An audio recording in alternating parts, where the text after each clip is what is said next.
শ্রমিকদের মূল্য আল্লাহ সুবহানাহু ওয়া তাআলার দরবারে অনেক বেশি। যারা খেটে খায়, দিন মজুর, যারা নিজে শ্রম করে, তাদের মর্যাদা আল্লাহর কাছে অনেক বেশি।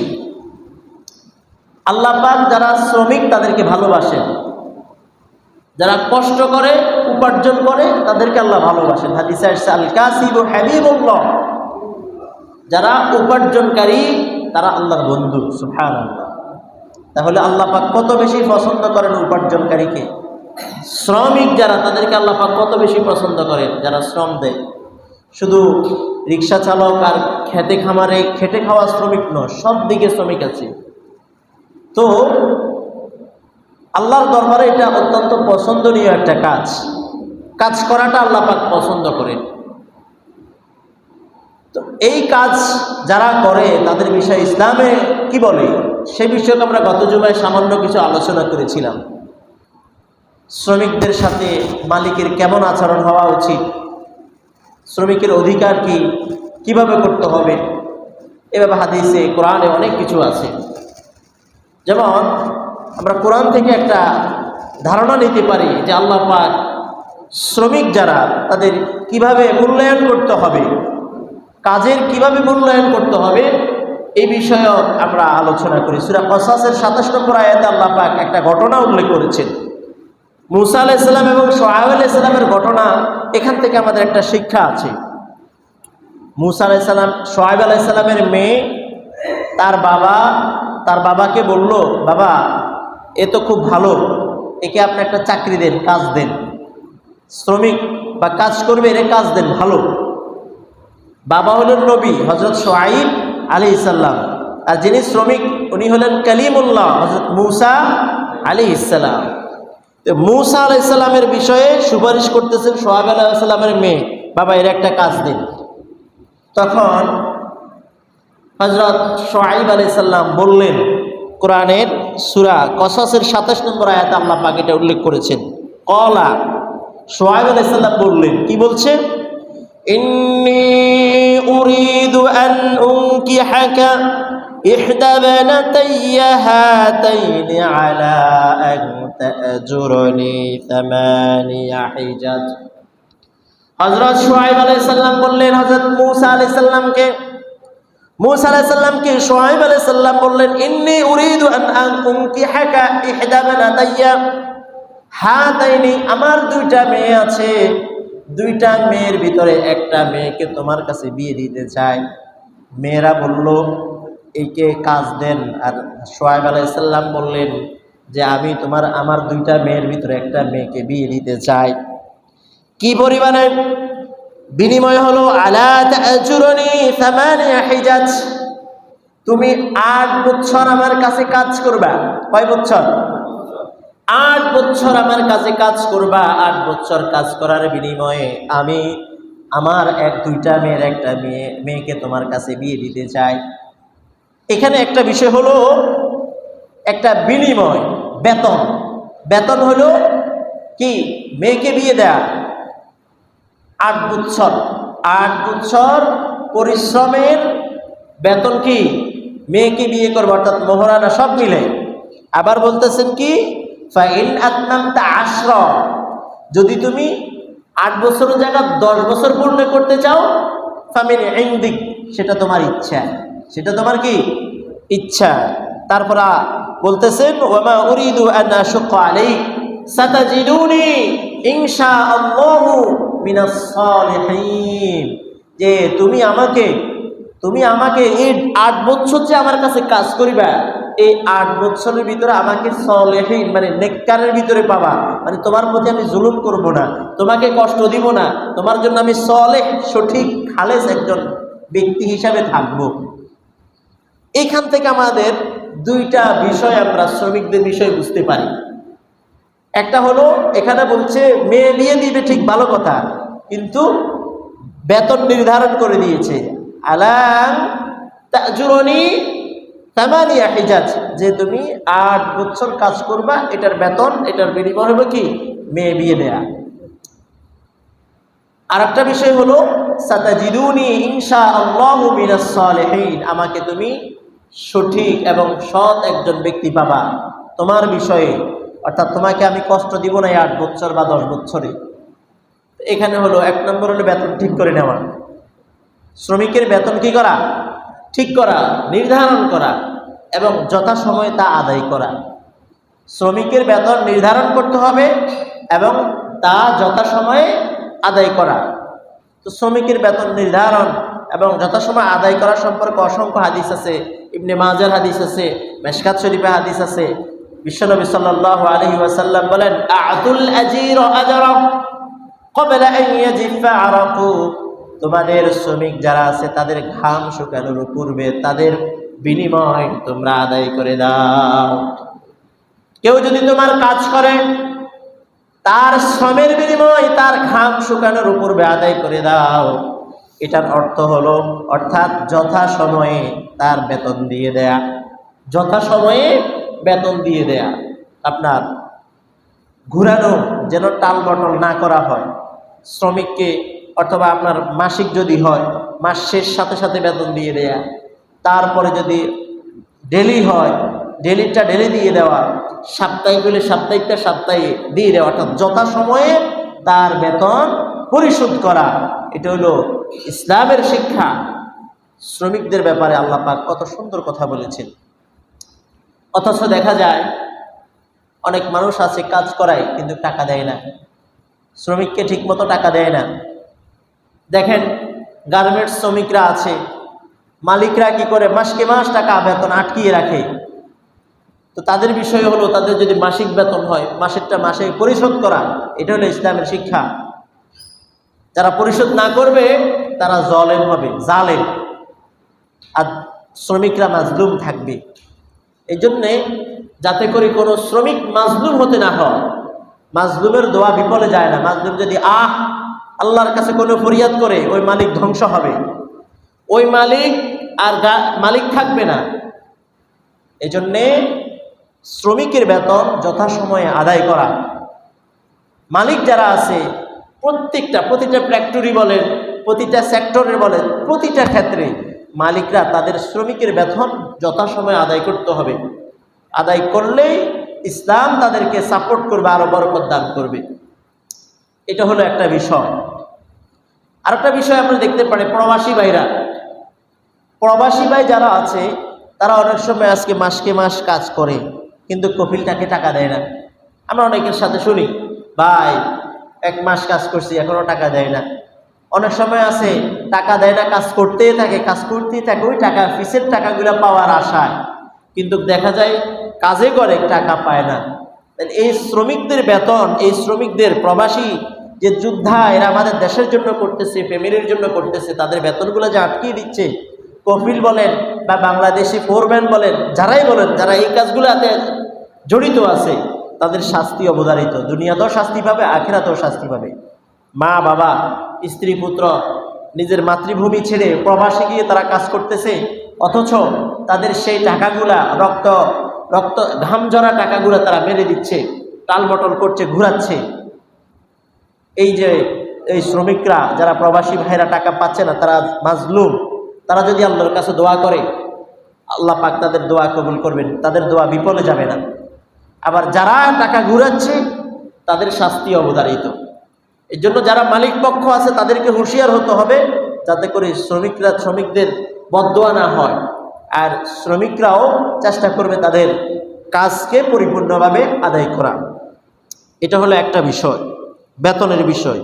দ্বিতীয় নম্বর হলো, শুআয়ব আলাইহিস সালাম বলছেন, সাতাজিদুনি ইনশাআল্লাহ মিনাস সালিহিন, আমাকে সঠিক সৎ একজন মানুষ হিসাবে তুমি পাবা, মানুষ রূপে তুমি আমাকে দেখতে পাবা। এখান থেকে বোঝা যায় শ্রমিকের সাথে ভালো ব্যবহার করা, শ্রমিককে গালমন্দ না করা, শ্রমিককে গালমন্দ না করা, এটা ইসলামী শিক্ষা দেয়। রাসূল সাল্লাল্লাহু আলাইহি ওয়াসাল্লামের বাণী আছে, শ্রমিককে নিজের ভাইয়ের মতো মনে করা। আপনি মালিক বড় কিছু হয়ে গেছেন, বিষয়টা এমন নয়, তাদেরকে নিজের ভাইয়ের মতো মনে করা। শ্রমিক এমনকি হাদিসে আসছে যে আপনি যা খাবেন, আপনি মালিক যা খাবেন শ্রমিককেও তা খাওয়াবেন, আপনি যা পড়বেন শ্রমিককেও তা পড়তে দিবেন। কারণ তাকে আপনার অধীনস্থ করে দিয়েছেন কে? আল্লাহ চাইলে আপনাকেও শ্রমিক বানাতে পারতেন, আপনাকেও তার অধীনস্থ করতে পারতেন। আল্লাহ পাক রহম করে আপনাকে তার উপরস্থ বানিয়ে দিয়েছেন। এবং বলা আছে হাদিসে যে শ্রমিকের সাধ্যের বাহিরে কোনো কিছু চাপিয়ে দেওয়া যাবে না, যে এই কাজ পারবে না আমি তাকে চাপিয়ে দিলাম, এরকম করা যাবে না। যদি দেওয়া হয় তাকে সহযোগিতা করতে হবে। বুখারী শরীফের 30 নম্বর হাদিস। হযরত মা'রুর রাদিয়াল্লাহু রাহমাতুল্লাহি আলাইহি বর্ণনা করেন, হযরত মা'রুর রাহমাতুল্লাহি আলাইহি বর্ণনা করেন, আমি একবার লাকিতু আবা যারিন বির রাবাজা, হযরত আবু যর গিফারি রাদিয়াল্লাহু তাআলা আনহুর সাথে আমি একবার সাক্ষাৎ করলাম রবজা নামক জায়গায়। ওয়া আলাইহি হুল্লাতুন ওয়া গুলামুহু আলা গুলামিহি হুল্লাতুন, আমি তার গায়ে যে কাপড় দেখতে পেলাম তার গোলামের গায়েও একই কাপড়। তার চাকর যে আছে, তার অধীনস্থ, তার শ্রমিক যে আছে, সে যেটা পরছে আবু যর গিফারিও সেটা পরছে। পাঞ্জাবি বা গায়ের কাপড় একই, কোনো তফাৎ নাই। অর্থাৎ মালিক শার্ট প্যান্ট কোট টাই পরে আছে, শ্রমিক নিম্নমানের জামা পরে আছে, এমন নয়। আবু যর গিফারি রাদিয়াল্লাহু তাআলা তিনি ছিলেন মালিক, তিনি যে জামা পরছেন, যে পোশাক পরছেন, গোলামও সেই পোশাক। হযরত মা'রুর রাহমাতুল্লাহি আলাইহি বলেন, আমিও ফাসআলতু আন যালিক, আবু যর গিফারি রাদিয়াল্লাহু তাআলাকে জিজ্ঞাসা করলাম এটা কেমন? আপনি তো মালিক, আপনি তো আরো দামি পোশাক পরতে পারতেন, আপনার গোলামকে, আপনার অধীনস্থকে নিম্নমানের পরাইতে পারতেন, কিন্তু না, আপনি আর আপনার গোলাম একই পোশাক পরিধান, একই ড্রেস পরিহিত। হযরত আবু যর গিফারি রাদিয়াল্লাহু তাআলা আনহু বলেন, ইন্নী সাবাবতু রাজুলান, একদিন আমি একজন মানুষকে গালি দিচ্ছিলাম, গালমন্দ করেছিলাম। ফাআইয়ারতুহু বিউম্মিহি, এবং তার মা ধরেও গালি দিয়েছি, মা ধরে তাকে লজ্জা দিয়েছি। আমাদের দেশে আছে না কিছু কিছু মানুষ মা ধরে গালি দেয়, মা ধরে গালি দেয়, এরকম মানুষ। হযরত আবু যর গিফারি বলেন, আমিও ফাআইয়ারতুহু বিউম্মিহি, আমি তার মা ধরে গালি দিচ্ছিলাম, লজ্জা দিচ্ছিলাম, তাকে গালি দিই এবং তার মা ধরেও গালি দিই। এমন অবস্থা যখন হলো, আবু যর গিফারি রাদিয়াল্লাহু তাআলা বলেন, ফাকালা লিয়ান নবী সাল্লাল্লাহু আলাইহি ওয়াসাল্লাম, তখন রাসূল শুনে রাসূল আমাকে বললেন, ইয়া আবা যর, হে আবু যর, আ'আইয়ালতাহু বিউম্মিহি, তুমি কি তার মাকে লজ্জা দিচ্ছ? তার মাকে নিয়ে লজ্জা দিচ্ছ, তার মাকে গালি দিচ্ছ? ইন্নাকা মরুউন ফিকাল জাহিলিয়া, তোমার ভিতরে তো এখন জাহিলিয়াতের যুগের অবশিষ্ট যে সে সময়ের সভ্যতা, সে সময়ের অভ্যাস এখনো বিদ্যমান। তুমি তো জাহিলি যুগের মতো এখনো তুমি রয়ে গেছো। হযরত আবু যর গিফারি রাদিয়াল্লাহু তাআলা কে বিশ্বনবী সাল্লাল্লাহু আলাইহি ওয়াসাল্লাম বললেন, আবু যর শোনো শোনো, তোমাদের অধীনস্থ যারা আছে, ইখওয়ানুকুম খালুকুম, তোমাদের অধীনস্থরা হলো তোমাদের ভাই। রাসূল অধিকার দিচ্ছেন যে তোমার চাকর বাকর যারা শ্রমিক করে তারা হবে তোমার ভাই, অন্য কেউ নয়, তুমি ভাইয়ের মতো মনে করবা। জাআলাহুল্লাহু তাহতা আইদিকুম, আল্লাহ পাক তাদেরকে তোমার অধীনস্থ করে দিয়েছে। আল্লাহ চাইলে তোমাকেও তার অধীনস্থ করতে পারতেন। জাআলাহুল্লাহু তাহতা আইদিকুম, আল্লাহ তোমার অধীনস্থ করে দিয়েছে তাদেরকে, যে তোমাদের অধীনস্থ। ইখওয়ানুকুম, তারা হলো তোমাদের ভাই। ফামান কানা আকুহু তাহতা ইয়াদিহি, কারো কাছে যদি কারো ভাই যদি তার অধীনস্থ থাকে, কারো কাছে তার কোনো ভাই যদি অধীনস্থ থাকে, রাসূল বলতেছেন ফালিয়ুতি'মুহু মিম্মা ইয়াকুল, তুমি যা খাবে তাদেরকে তা খাওয়াবে। ওয়ালিয়ুলবিসু মিম্মা ইয়ালবাস, তুমি যা পরিধান করবে তাদেরকে তুমি তা পরিধান করাবে। অর্থাৎ সমান অধিকার রাখবে, ইনসাফ রাখবে। তুমি মালিক হয়ে গিয়েছো, বড় কিছু হয়ে গিয়েছে, বিষয়টা এমন নয়। তুমি যা খাবা তাদেরকে তা খাওয়াবা, তুমি যা পরবা তাদেরকে তা পরবা। ওয়ালা তুকাল্লিফুহুম মা ইয়াগলিবুহুম, আর তাদের সাধ্যের বাইরে কিছু তাদেরকে চাপিয়ে দিও না। ওয়া ইন কাল্লাফতুমুহুম, যদি কিছু চাপিয়ে দাও, ফাআইনুহুম, আর তুমি তাদেরকে সহযোগিতা করো। বুখারী শরীফের 30 নম্বর হাদিস। এই হাদিসে কয়েকটা বিষয় উল্লেখ করেছেন রাসূল শ্রমিকদের বিষয়ে। কি? 1 নম্বর হলো তাদের সাথে গালিগালাজ করা যাবে না। অনেকে আপনার মেট্রো শ্রমিক বলেন, কৃষি শ্রমিক বলেন, গার্মেন্টস শ্রমিক বলেন, শ্রমিকদেরকে ফোরম্যান, মালিক তারা গালি দেয়, অকথ্য ভাষায় গালিগালাজ করে। আবার বলে, হুজুর বা আপনারা যদি এই জায়গায় আসতেন তখন আপনারাও বুঝতেন। কি বলেন, রসুল থেকে কি আপনি বেশি বুঝেছেন? রসুল থেকে কি আপনি বেশি বুঝেছেন? নাউজুবিল্লাহ। এই জন্য শ্রমিকদেরকে গালি দেয়া যাবে না। আর রসুল বলছেন শ্রমিকরা তোমার ভাই, সুতরাং ভাইকে কিভাবে গালি দিবেন? ভাইকে কিভাবে গালি দিবেন? এই জন্য শ্রমিকের অধিকার, শ্রমিককে সম্মান করতে হবে, শ্রমিকদেরকে গালি দেওয়া যাবে না। দ্বিতীয় নম্বর হচ্ছে আপনি যা খাবেন তা খাওয়াবেন, যা পড়বেন তা পড়াবেন। তৃতীয় নম্বর হচ্ছে তাদের সাধ্যের বাইরে কিছু তাদেরকে কাজ চাপিয়ে দিবেন না। যারা পারবে না, আপনি জানেন এটা কঠিন হবে তার জন্য, পারবে না, তারপরও চাপিয়ে দিচ্ছেন। বেচারা তো টাকার জন্য করতে বাধ্য, পরে কষ্ট হয়। আর রসুল বলতেছেন যদি হ্যাঁ এমন হয় চাপিয়ে দাও, কষ্ট হবে এরকম কাজ চাপিয়ে দাও, ফাআইনুহুম, তাহলে তুমি তার সেই কাজে সহযোগী হও, সহযোগিতা করো, সাহায্য করো।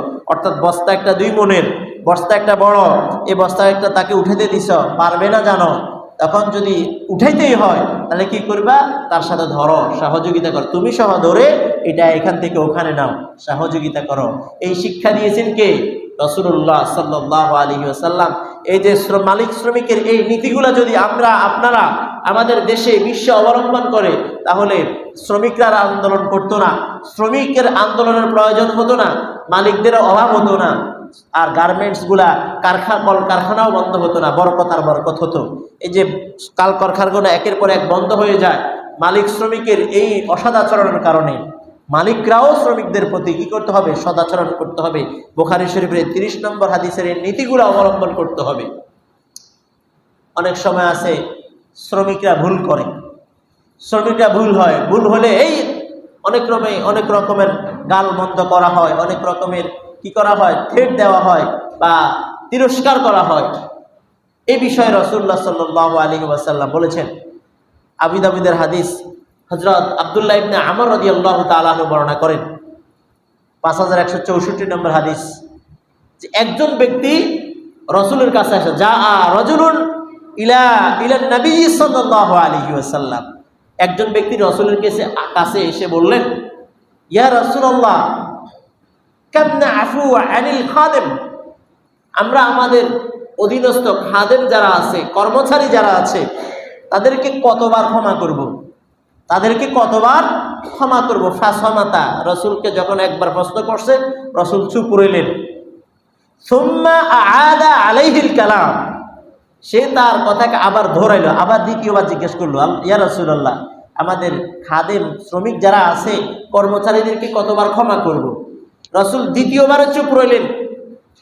ফালাম্মা কানা ফি তালিসা, যখন তৃতীয়বার ওই ব্যক্তি জিজ্ঞেস করলো, ক্বালা আফু আনহু ফি কুল্লি ইয়াউমিন 70 মাররা, রাসূল বলছেন তোমরা তোমাদের অধীনস্থদেরকে দৈনিক, যারা যদি ভুল করে দৈনিক 70 মাররা, 70 বার ক্ষমা করবে। বলে সুবহানাল্লাহ।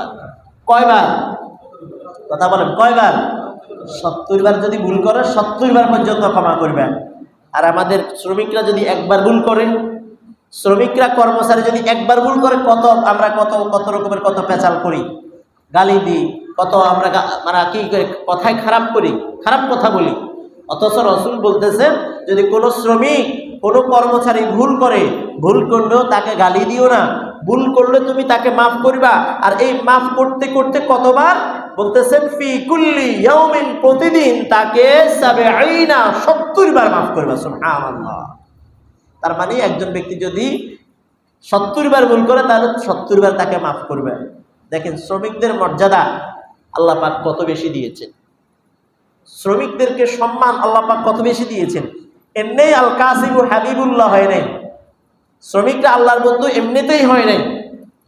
তাফসির ইবনে কাসির, বিখ্যাত একটা তাফসির গ্রন্থ, এখানে একটা ঘটনা উল্লেখ আছে যে আল্লাহ পাক যারা কষ্ট করে শ্রম দেয় তাদেরকে কত বেশি ভালোবাসেন। হযরত দাউদ আলাইহিস সালাম, হযরত দাউদ আলাইহিস সালাম উনি নবী ছিলেন, উনি শাসক ছিলেন, পরিচালনা করতেন। উনি অনেক সময় বাজারে যেতেন ছদ্মবেশে, অর্থাৎ ওনার পরিবেশও গেলে তো উনি মানুষ চিনবে, উনি হয়তো ছদ্মবেশে যেতেন। বাজারে গিয়ে জিজ্ঞেস করতেন তোমাদের যে শাসক নবী দাউদ আছে, দাউদ কেমন, তোমাদের প্রতি কেমন করে, তোমাদের ঠিকঠাক খেদমত করে কিনা। সবাই সুনাম করে, না উনি খুব ভালো মানুষ, উনি আমাদের সবার হক আদায় করে, মানে সবাই প্রশংসা করে। উনি জানতে চায় ওনার যদি কোনো ভুলটুল হয় শুধরিয়ে নিব। একবার আল্লাহ পাক, তাফসির ইবনে কাসিরের ঘটনা, একবার আল্লাহ পাক একজন ফেরেশতাকে ছদ্মবেশে, উনি ছদ্মবেশে যায় মানুষের কাছে, একজন ফেরেশতাকে আল্লাহ পাক ছদ্মবেশে পাঠিয়েছেন, যাও দাউদের কাছে যাও। এখন উনি ছদ্মবেশে বাজারে আসলে দাউদ আলাইহিস সালাম সবাই জিজ্ঞেস করতেছে, ওই ছদ্মবেশের ফেরেশতার সাথে দেখা, উনি তো মানুষের বেশ ধরে আসছেন। বললো দাউদ কেমন? উনি প্রশ্ন আগের মতো প্রশ্ন করলো, বললো হ্যাঁ দাউদ ভালো আলহামদুলিল্লাহ, তবে দাউদের ভিতরে যদি একটা অভ্যাস আছে, ওটা যদি না থাকে দাউদ কামেল মানুষ হয়ে যাবে, পরিপূর্ণ একজন খাঁটি মানুষ হবে। দাউদ আলাইহিস সালাম তো এবার কেঁপে উঠলেন, কিরে আমার এতদিন পর্যন্ত সবাই আমার প্রশংসা করলো, আজকে আমার ভিতরে এমন কি অভ্যাস আছে যার কারণে আমি এখনো পরিপূর্ণ মানুষ হতে পারিনি। তখন বললো ভাই কি কি বিষয়টা কি? বলতেছে দাউদ তার পরিবার পরিজন এবং ভরণ পোষণের বিষয়টা রাষ্ট্রীয় কোষাগার থেকে গ্রহণ করে। এটা যদি রাষ্ট্রীয় কোষাগার থেকে গ্রহণ না করে নিজে কামাই করে নিজের পরিবার পরিচালনা করতো, দাউদ কামেল হয়ে যেত। সুবহানাল্লাহ। তখন দাউদ আলাইহিস সালাম আল্লাহর কাছে দোয়া করলেন, আল্লাহ আমাকে এমন কাজ শিখিয়ে দেন যার দ্বারা আমি আমার পরিবার পরিজনের ভরণ পোষণের ব্যবস্থা করতে পারি। তখন আল্লাহ পাক তাকে লোহার কাজ শিখিয়েছেন, লোহবর্ণ মানে লোহাযুক্ত যত কাজ আছে এগুলার টেকনিক এবং এই কাজগুলো শিখিয়েছেন আল্লাহ পাক। এবং এই কাজগুলা যে লোহা জাতীয় যত কাজ আছে যেগুলো আমরা দেখতেছি বা চলতেছে, এগুলা আল্লাহ পাক ওহীর মাধ্যমে দাউদ আলাইহিস সালাম শিখিয়েছেন, আর সেটা আমাদের দেশে আজকে আমরা দেখতেছি পুরা বিশ্বব্যাপী। যাই হোক, তাহলে এখান থেকে বোঝা যায় কি, দাউদ আলাইহিস সালাম কামেল হতে পারে নাই কতক্ষণ, যতক্ষণ না নিজে কাজ করে নাই। হ্যাঁ, মাসআলা হলো শাসক রাষ্ট্রীয় কোষাগার থেকে কি করতে পারবে? বেতন নিতে পারবে। এমপি, মন্ত্রী, চেয়ারম্যান, মিনিস্টার তারা রাষ্ট্রীয় কোষাগার থেকে বেতন নিতে পারবে, এটা তাদের জন্য হালাল। এটা তাদের জন্য কি হালাল। আইয়ুব আলাইহিস সালামের জন্য হালাল ছিল, তারপরেও ফেরেশতা পাঠিয়ে শিক্ষা দিয়েছেন, না রাষ্ট্রীয় কোষাগার ছাড়াও তুমি যদি নিজে খেটে যদি উপার্জন করো, নিজের পরিবারের জন্য ভরণ পোষণের জন্য ব্যবস্থা করো, ওটা তোমার জন্য শ্রেয় হবে, ওটার কারণে তুমি দামি হবা। সুবহানাল্লাহ। এই জন্য শ্রমিকদের মূল্য আছে না নাই? কথা বলে, শ্রমিকদের মূল্য আছে না নাই? অথচ আমাদের দেশে বিশ্বে শ্রমিকদের মূল্য দেয় না, প্রবাসী শ্রমিকদের মূল্য দেয় না, আমাদের দেশীয় শ্রমিকদের মূল্য দেয় না। অথচ আল্লাহ রাব্বুল আলামিন কি বলেছেন? আল্লাহ পাক বলে দিয়েছেন যে যে তোমাদের একে অপরকে আমি একের উপরে সম্মান বাড়িয়ে দিয়েছি, কেননা লিয়াত্তাখিযা বা'দুহুম বা'দান সুখরিয়া, যাতে একে অপরকে সেবক বানাতে পারো। বানাইছেন কে তাহলে? আপনি মালিক, বানাইছেন কে? শ্রমিক তাও বানাইছে কে? আল্লাহ। সুতরাং একে অপরকে আমরা বেকদর করব না, গালিগালাজ করব না, বা অসম্মান করা যাবে না।